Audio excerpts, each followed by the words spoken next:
You're standing at the TSA checkpoint, fumbling with your shoes while younger passengers breeze past you in a separate line.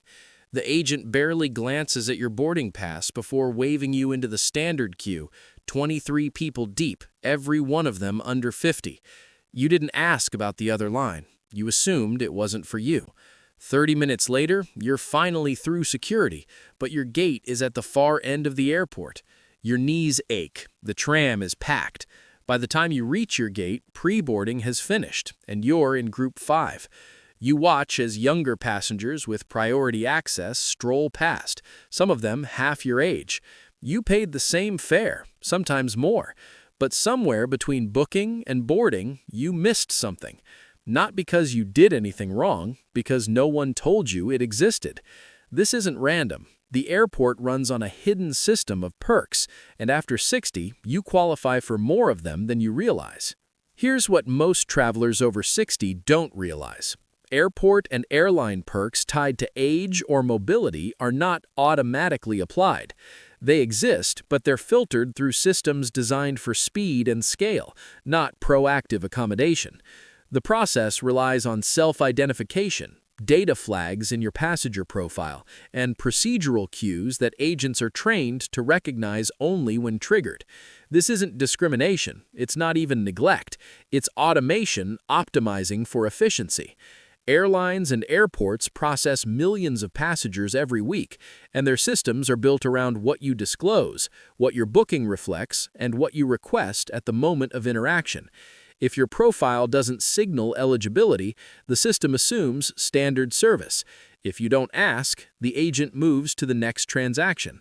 The same logic applies to priority boarding, mobility assistance, and TSA accommodations.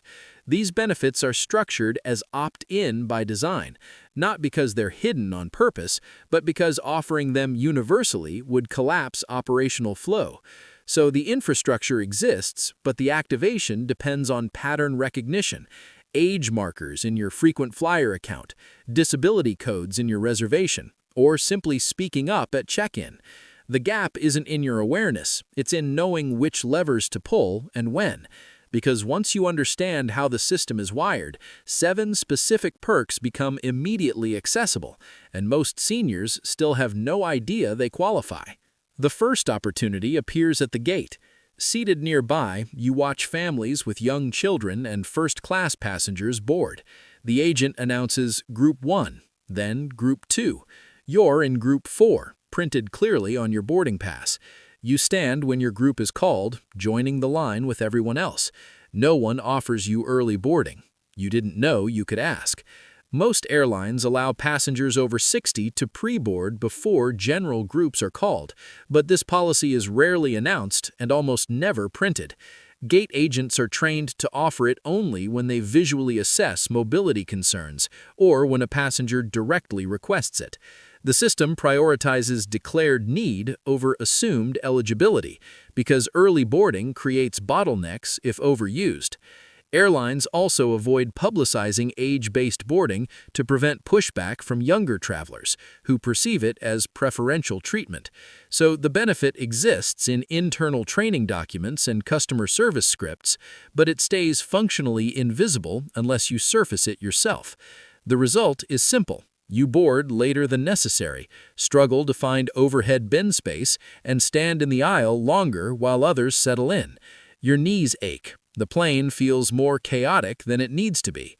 When your boarding group is announced, approach the podium and say calmly, "I'm over 60, may I pre-board?" Most gate agents will scan your pass and wave you through immediately. If asked for documentation, your ID is sufficient. You don't need a doctor's note or a declared disability.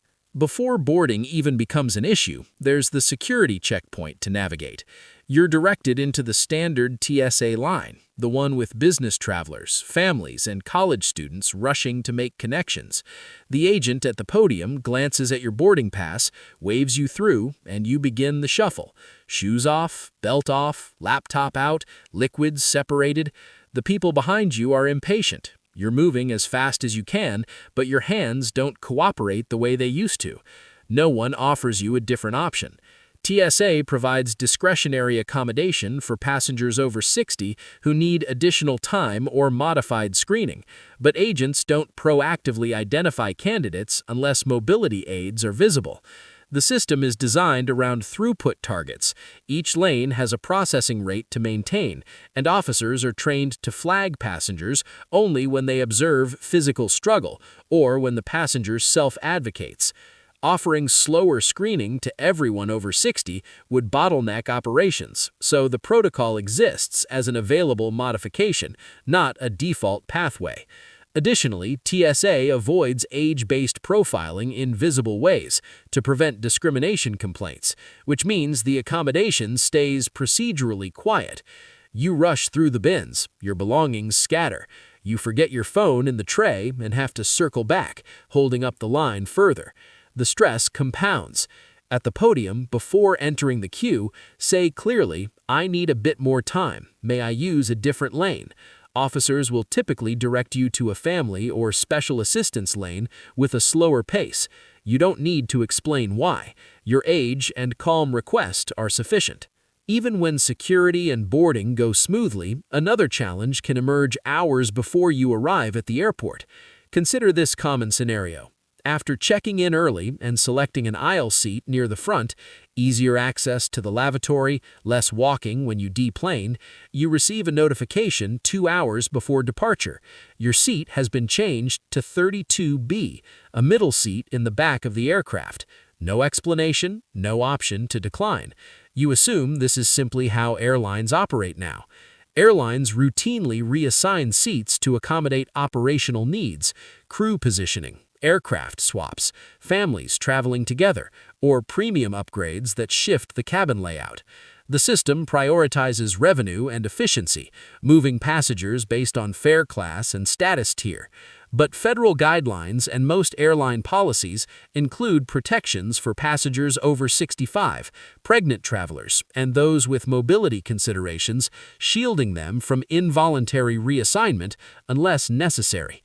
Gate agents and customer service representatives have override authority to reverse these changes, but the automated system doesn't flag age as a protected category unless it's coded in your passenger profile or you challenge the reassignment directly. You end up in a seat that's harder to exit, farther from accessible facilities, and more physically taxing for the duration of the flight. Discomfort isn't dramatic, but it's unnecessary. When you receive a reassignment notification, call the airline immediately or visit the gate counter and say, "I'm over 65 and need to keep my original seat for mobility reasons." Agents will typically restore your seat or offer a comparable alternative without requiring medical documentation. The protections extend beyond seat assignments into ticket flexibility itself. Imagine booking a non-refundable ticket 3 months in advance, only to have your travel dates shift, a medical appointment, a family obligation, something unavoidable. You check the airline's website and see a $200 change fee plus fare difference. You assume that's the only option. You either pay or lose the ticket entirely. Most major airlines maintain unpublished flexibility protocols for passengers over 65, especially when changes are driven by health or caregiving circumstances. These exceptions exist outside the standard fare rules displayed at booking, embedded instead in customer service training materials and supervisor-level override systems. The reason is simple. Publicly advertising flexible policies for seniors would trigger mass rebooking abuse and erode fare structure integrity. Airlines also avoid committing to written age-based exceptions that could expand into legal precedent. So the accommodation remains discretionary, available through agent judgment rather than automated fare logic. Representatives assess on a case-by-case basis, weighing your history with the airline, reason for change, and tone of the request. You pay the full penalty or abandon the ticket. $200 disappears, or worse, the entire fare. The flexibility was always there. You just didn't know how to access it.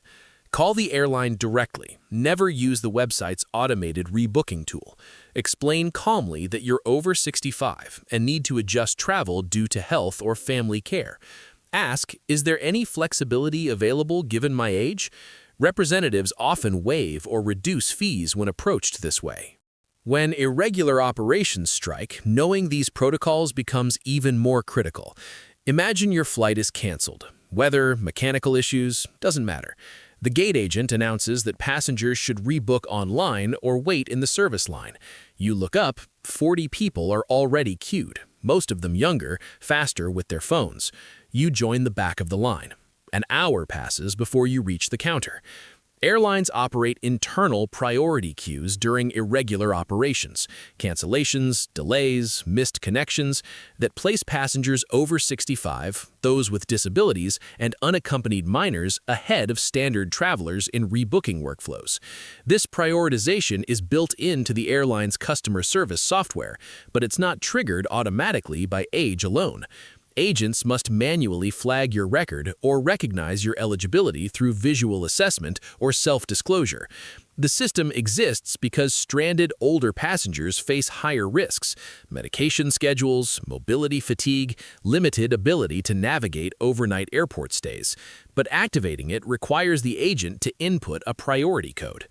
Airlines don't announce this broadly because it would create resentment among other delayed passengers and slow down mass rebooking scenarios where speed matters more than individual accommodation.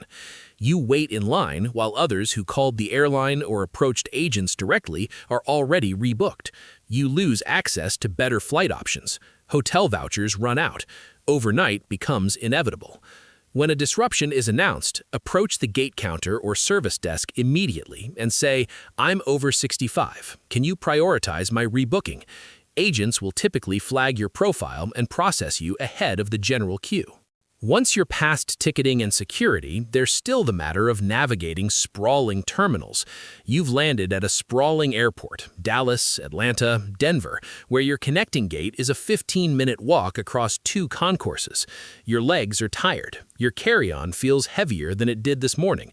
You see wheelchair escorts pushing other passengers past you, but you assume that service is reserved for people with declared disabilities. You keep walking. By the time you reach your gate, you're exhausted. Airlines and airports provide wheelchair and escort services to any passenger who requests them, regardless of whether a medical condition or disability is documented. The system is designed around passenger comfort and operational efficiency, not diagnosis. Escort staff are employed to assist travelers who need help navigating terminals, and their performance metrics include response time and passenger satisfaction, not verification of medical necessity. Airlines benefit from this service because it prevents missed connections, reduces gate congestion from slow-moving passengers, and minimizes liability from falls or health events in terminals. The system exists as an accommodation layer available to anyone who asks, but most passengers over 60 don't request it because they perceive it as something they need to qualify for medically. You walk farther than necessary. Fatigue sets in. Your connection feels harder than it should. If your flight is delayed or your gate changes, you're starting from a deficit. When booking or checking in online, select Wheelchair Assistance or Escort Service in the Special Requests section. At the airport, approach any airline desk or gate agent and say, "I'd like assistance at my gate." No explanation required. Now, if you've flown dozens of times without knowing any of this, you haven't done anything wrong. This isn't about being too shy or not speaking up. The airport systems are designed to be invisible unless you know exactly where to look. Most frequent travelers, even those who fly every month, never access half of what's available to them. Not because they're not assertive enough, but because no one teaches this. Airlines don't advertise accommodations that slow boarding. Airports don't promote programs with modest enrollment numbers. The information exists, but it's buried. What separates travelers who glide through from those who struggle isn't confidence or entitlement, it's preparation. Knowing which emails to send, which boxes to check, which counters to approach before you're exhausted. The system responds to people who understand its language, not people who demand attention. And you're about to learn that language. Let's continue. You check in late for a flight, miss a connection you were rebooked on, or skip a pre-boarded segment without canceling. The airline system logs this as profile instability, a reliability flag that doesn't expire with your boarding pass. Airlines use lifetime passenger behavior algorithms to determine rebooking priority, upgrade eligibility, and customer service tier assignment. A single no-show or missed rebook, especially if you're over 65 traveling on a senior fare or assistance designation, creates what's called a trust discontinuity marker. The system interprets it as unpredictability, not circumstance. That marker stays in your consolidated passenger record across all partner airlines. You lose access to automated rebooking priority during irregular operations. Future missed connections put you at the bottom of standby lists. You're excluded from proactive notification programs for delays or gate changes. Voluntary upgrade offers stop appearing in your app. And if you ever need to reinstate medical pre-boarding or wheelchair assistance, the verification process becomes manual and significantly longer, sometimes requiring documentation that wasn't needed before. Always cancel unused segments through the airline system within 24 hours of departure, even if you've already rebooked yourself. If you miss a connection due to delay, immediately visit the gate agent or rebooking desk to document it in your record. Don't just accept a text message rebook. And if you use assistance services, request a completion confirmation receipt at your destination gate. It takes 15 seconds and permanently protects your profile status. Most people over 60 move through airports hoping someone will notice they need help. You now know exactly where to look, what to ask for, and how the system bends when you understand it. That's not luck, that's preparation. The next time you arrive at the terminal, you won't be scanning for signs or wondering if you missed something. You'll walk past the standard security line because you know TSA pre-checked is easier to get than most people realize. You'll skip the shuttle because you've already arranged assistance. You'll board first, not as a favor, but because you understand how priority access actually works. This isn't about special treatment, it's about recognizing what's already built into the system for people who know to look. While others stand in long lines feeling invisible, you'll move through checkpoints with the quiet confidence of someone who's done their homework. Airport travel doesn't have to feel like something that happens to you. It can be something you navigate with ease, not because you're demanding attention, but because you're informed. You know the patterns, you know the language, you know what's available. That shift from hoping to knowing changes everything. The next flight you take won't feel the same. You're already thinking differently about it. And that's exactly the point. If you found this video helpful, consider subscribing, not for advice, but for company. We're all figuring this out as we go, and there's value in preparing alongside others who take it seriously. Drop a comment if you're working on something similar or have found approaches that work for your situation. I'll keep sharing what I'm learning, and I hope you'll do the same. Safe travels to you all.